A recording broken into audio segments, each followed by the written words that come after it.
Olá, alunos! Sejam todos muito bem-vindos aí à correção do nosso Exercitando. Eu sou o professor Virgílio e vocês vão acompanhar agora a correção do nosso Exercitando, né? A gente vai conferir, fazer alguns comentários sobre as questões que vocês fizeram aí no nosso último Exercitando, tá bom? Então vamos lá, a gente vai relembrar aí a nossa questão, né? A nossa questão de número 7, que trazia ali conteúdo sobre os vírus, né? Que nós já estudamos aí em outras aulas. Então, sobre os vírus, marque a alternativa incorreta. Então, vocês tinham aí algumas alternativas que traziam informações sobre os vírus e uma delas está errada. E a gente vai identificar, né, qual dessas alternativas aí que tem uma informação errada sobre os vírus. Na letra A, ele diz o seguinte aí pra gente: os vírus são parasitas intracelulares obrigatórios. O que essa informação quer dizer aí pra gente, né? Quer dizer, então, que os vírus eles só conseguem realizar ali o seu ciclo, né, se desenvolver, se eles estiverem no interior do corpo de um hospedeiro, né? Então, quando a gente tem ali parasita, né, aquele ser que só vai conseguir se desenvolver no interior de um organismo, né, seja uma célula, por exemplo. Então, por isso que ele é obrigatório. Sem isso, ele não consegue desenvolver ali o seu período, né, o seu ciclo.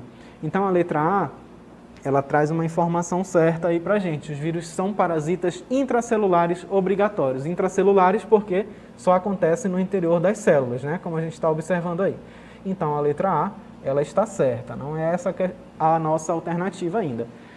Na letra B, nós temos o seguinte: os vírus só se reproduzem no interior de outros vírus. Olha só, se a gente tem aí a nossa alternativa, a letra A, que a gente sabe que está certo, e eu acabei de falar para vocês que os vírus só vão se reproduzir no interior de células, né? Por isso que a gente fala aí, ó, intracelulares, né? Como está dizendo aqui, ó, intracelulares. E os vírus, como nós já sabemos, nós já vimos aí em outras aulas, que eles não são seres vivos, né? Então, se eles não são seres vivos, eles não possuem células. Então, a nossa letra B, ela vem dizendo aí para a gente o seguinte: os vírus só se reproduzem no interior de outros vírus. Para um vírus se reproduzir, para acontecer aqui a sua reprodução, ele vai precisar de um hospedeiro, vai precisar de uma célula.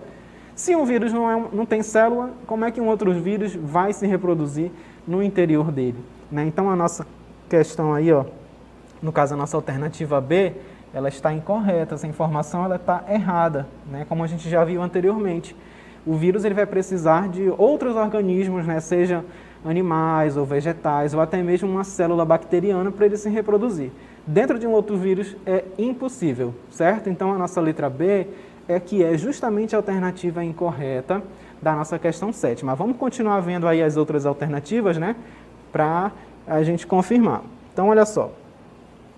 A letra C diz o seguinte: os vírus não possuem metabolismo próprio. Está certíssimo, né? Porque o vírus, por ele ser um parasita, ele vai realizar essa sua reprodução no interior de uma outra célula. Se ele tivesse seu metabolismo próprio, ele não precisaria fazer isso dentro de uma outra célula. Ele sozinho conseguiria. Então, dizer que o vírus não possui metabolismo próprio, está certo. E na letra D? Muitos autores não consideram os vírus como seres vivos, pois não possuem células. Só confirmando aí tudo que nós já comentamos sobre os vírus, né? Então, exatamente, os vírus eles não são considerados seres vivos, por isso que não existe um reino para agrupar os vírus. Lembra quando a gente está estudando lá sobre os reinos, né? Reino animal, reino vegetal, reino dos fungos, mas não tem um reino dos vírus. Então, eles não têm um reino justamente porque eles não são considerados seres vivos, por eles não possuírem células. Então, a nossa alternativa D, ela está correta também. Então, olha aí.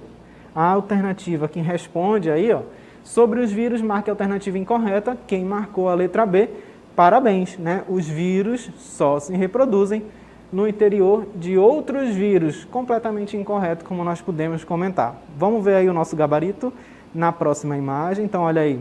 Somente para confirmar, né? Marcado aí para vocês. Em vermelho está a nossa letra B.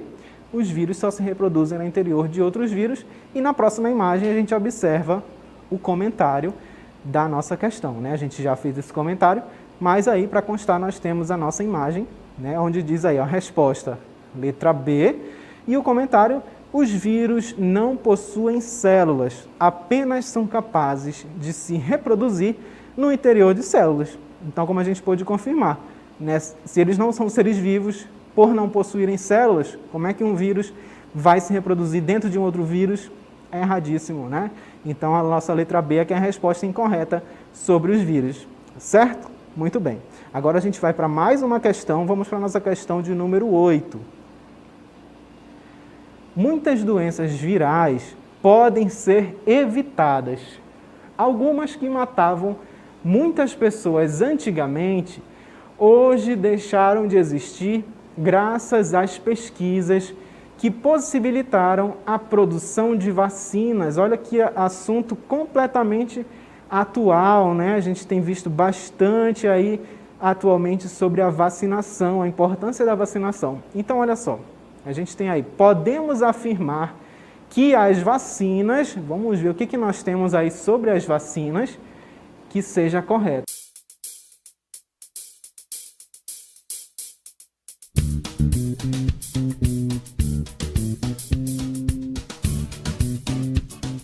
Então, a gente tem aí 4 alternativas, né?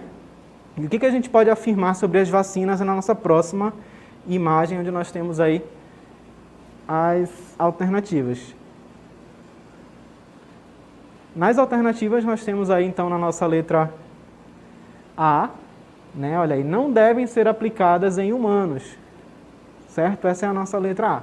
Não devem ser aplicadas em humanos. O que vocês acham? A gente está em pleno século 21, né? Ano 2021, todo mundo aí, pelo menos deveria ter tomado suas vacinas desde criança, né?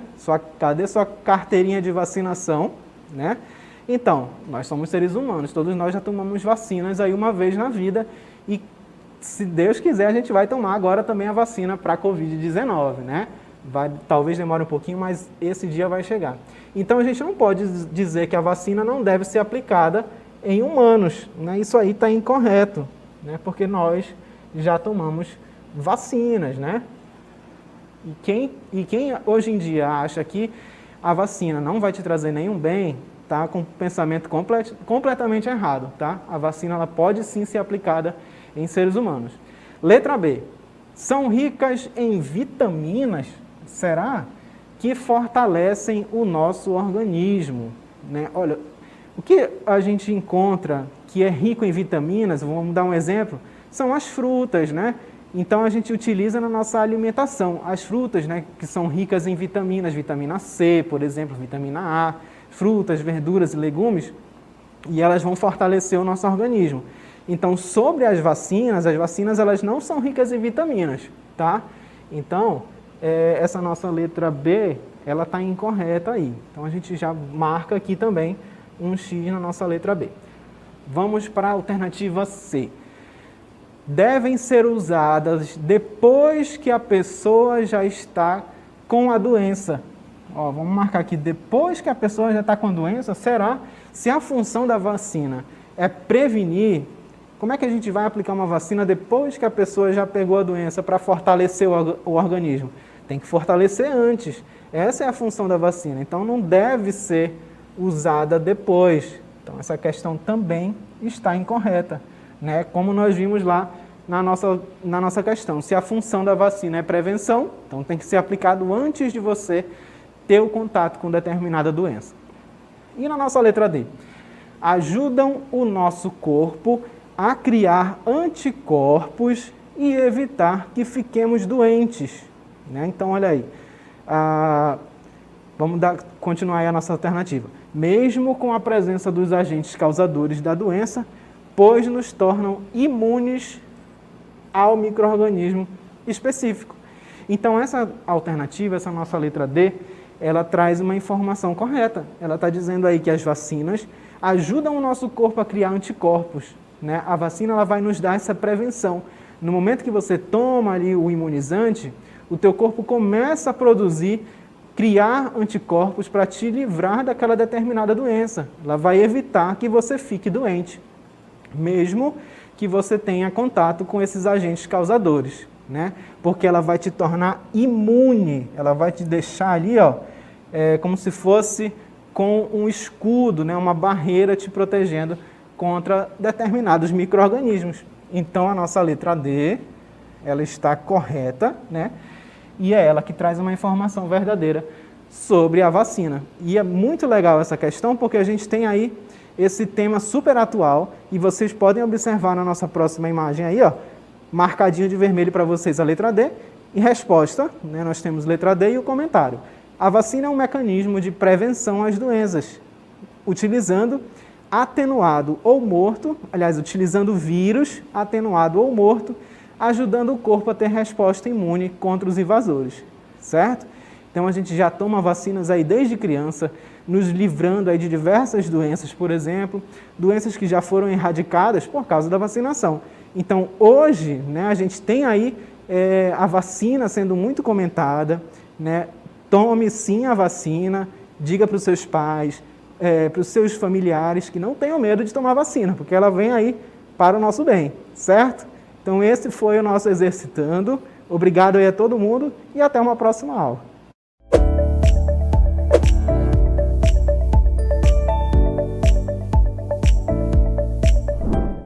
Olá pessoal, tudo bem com vocês? Eu sou o professor Mário André e sejam todos bem-vindos ao nosso Exercitando do EJA Fundamental, sexta etapa, beleza? Acompanhe comigo na tela nossa primeira questão então. Nós temos a primeira questão, que é a questão número 9, o seguinte texto. Uma pessoa possui uma conta poupança no valor de R$ 2.500. Ao realizar 5 saques de R$ 600, a situação do saldo bancário dessa pessoa ficou em... E aí nós temos 4 opções de resposta.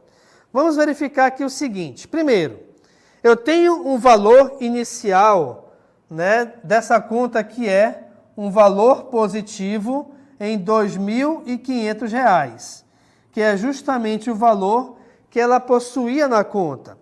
Mas, em seguida, ela fez 5 saques de R$ 600. O que acontece, pessoal? Quando você tem que fazer um saque, logicamente, que esse valor vai ser debitado da sua conta, ou seja, vai ser retirado. Se ele vai ser retirado, a gente vai considerá-lo como sendo negativo, perfeito? Então, vejamos, ele tem inicialmente R$ 2.500, mas vão ser retirados 5 saques de 600. Então, eu vou ter uma multiplicação de menos 5 por 600. Repare que nesse caso aí nós temos uma operação matemática, uma expressão, aliás, onde nessa expressão nós temos uma subtração e uma multiplicação. Nesse caso, primeiramente, vamos resolver a multiplicação. Então, olha lá. Aqui eu vou ter 2.500, beleza? Agora, essa parte que eu marquei em vermelho, reparem, eu tenho menos 5 vezes 600. Menos com mais é menos. 600 vezes 5 equivale a 3.000. Então, eu vou ter 2.500 menos 3.000. Opa! Eu não posso resolver essa subtração. Cuidado, pessoal. Você não podia, mas agora não se esqueçam que estamos trabalhando com números inteiros. E números inteiros equivalem a valores positivos, negativos e o zero. E sendo eles negativos, a gente consegue também realizar operações de adição, subtração, multiplicação e divisão. Aqui nesse caso, qual é o esquema? Primeiro passo, você vai subtrair normalmente, desconsiderando os sinais. Então, reparem que 3.000 menos 2.500, nós temos como resultado igual a 500. Opa, ficou um pouco feio aqui. Então, vamos de novo, ó. 3.000 menos 2.500, o resultado é 500. Agora, vamos lá. Desconsiderando os sinais ainda, quem é maior, 2.500 ou 3.000? Logicamente que 3.000 é maior do que 2.500. Porém, nessa expressão, reparem que o 3.000 é negativo. Sendo assim, a nossa resposta também será negativa. E quando você tem uma situação financeira, seja de saque, de compra, de pagamento, de débito, e o valor final é negativo, é porque então a tua conta ficou negativa. Você ficou devendo dinheiro, tá? E nessa situação aí, pessoal, esta pessoa, ela ficou no final de todos esses saques com o saldo bancário negativo em R$500. Ou seja, o gabarito dessa questão equivale à letra A. E aí nós temos aqui em seguida, justamente, a confirmação dessa resposta, tá? E o comentário, olha lá. Traduzindo o texto para uma sentença matemática, obtemos o seguinte, que o saldo é igual a quem? Ao valor que você tinha na poupança menos o número de saques. E esse saldo vai ser igual a quem? A 2.500 menos 5 vezes 600, que foi justamente o que eu te expliquei no início da questão, tá bom? Por que 5 vezes 600? Justamente porque foram realizados 5 saques de R$600 cada um deles. E aí, ao resolvermos essa multiplicação de 5 por 600, o resultado equivale a 3.000.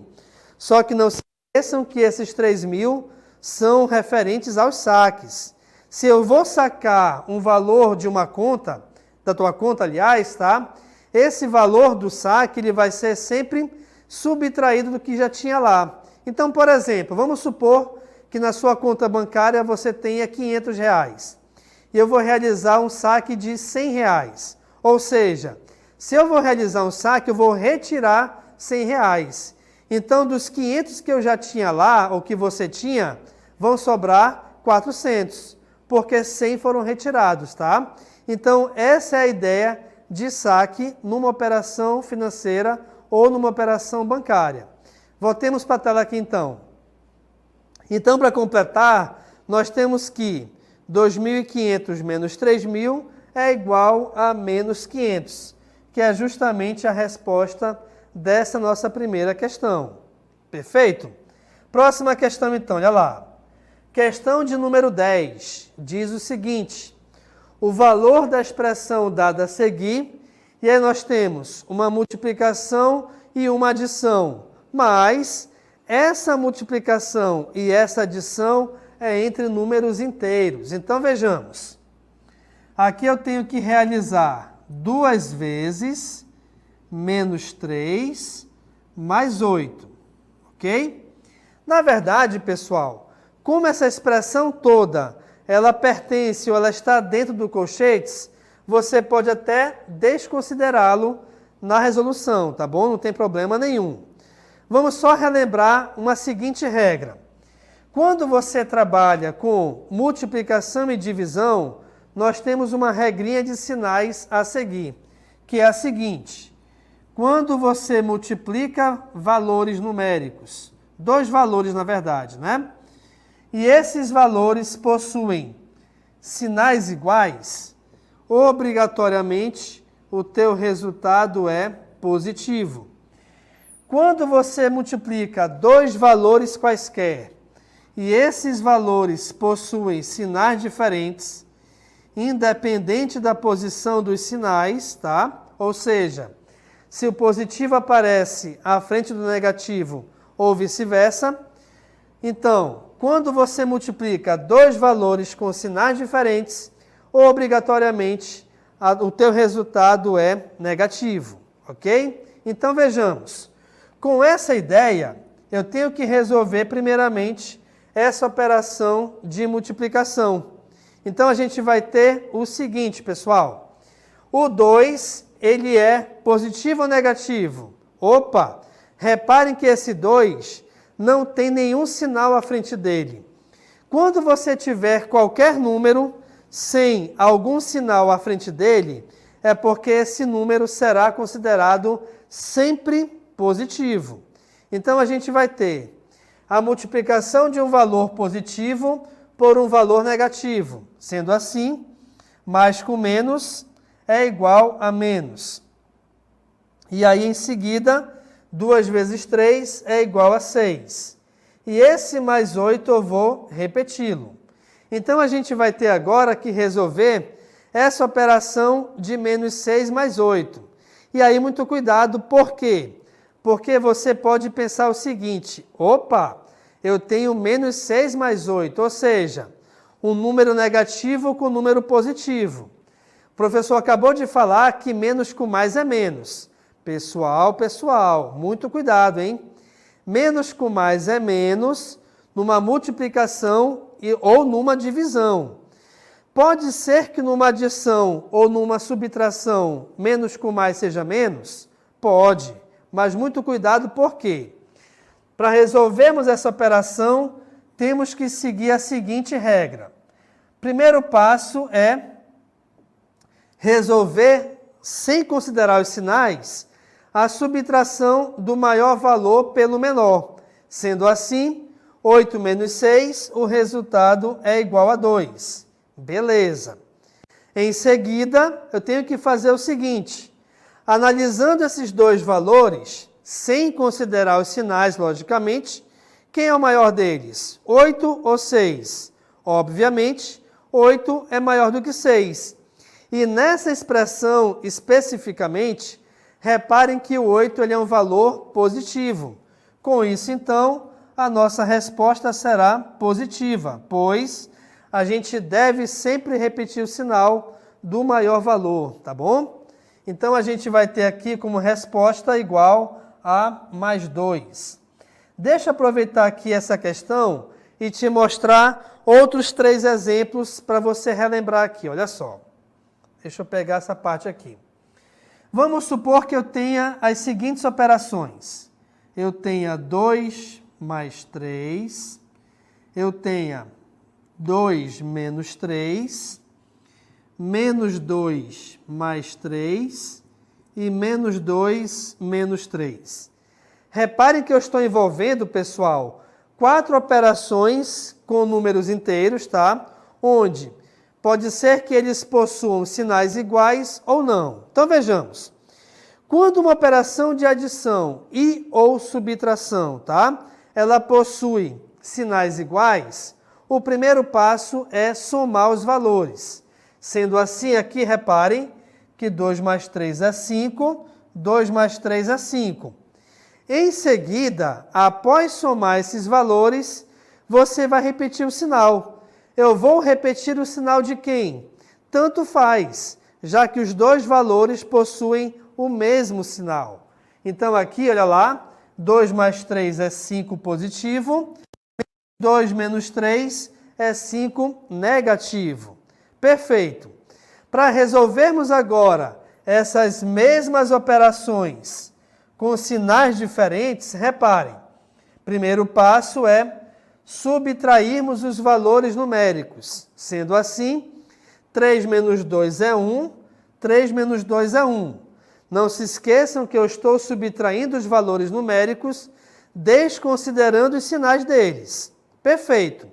Agora, em seguida, ainda desconsiderando os sinais, vamos analisar. Quem é maior, 3 ou 2? Logicamente, comparando o 3 com 2, o 3 é maior do que o 2. Mas, aqui embaixo, o 3 é negativo. Então, a resposta negativa. Aqui em cima, o 3 é positivo.